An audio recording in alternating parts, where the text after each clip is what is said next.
Hello বন্ধুরা, তোমরা সবাই কেমন আছো? আশা করি অনেক ভালো আছো। তো আমি অনেক ভালো আছি। তো আমি সকালবেলা কি কি কাজ করতেছি সব তোমাদের লগে শেয়ার করুম। তো তোমরা ভিডিওটা ফার্স্টে থেকে একদম লাস্ট পর্যন্ত দেখতে থাকো, তাহলে তোমরা বুঝতে পারবে। আর কালকে বিকালে দিদি এসে আমগো করে, তো দিদি আর আমি বিনসগুলি তুলে নিচ্ছি, যেহেতু মা খেতে খুব ভালোবাসে ওই জন্য আমরা এই বিনসগুলি তুলে নিচ্ছি। আর বিনস এত নেই গাছের মধ্যে, কেননা বিনস কমে গেছে আগের থেকে।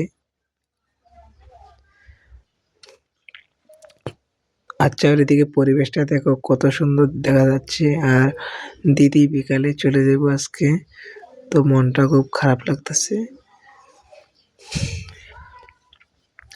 আর আমার এই ছোট্ট মিনি ব্লগটি তোমাদের কেমন লাগলো তোমরা কমেন্ট করে জানাইবা। আর এই যে দেখো আমগো দিদির হাতে পেন্সগুলি দেখো, আর এই যে দেখো আমি আমার হাতে পেন্সগুলি দেখো। বাই।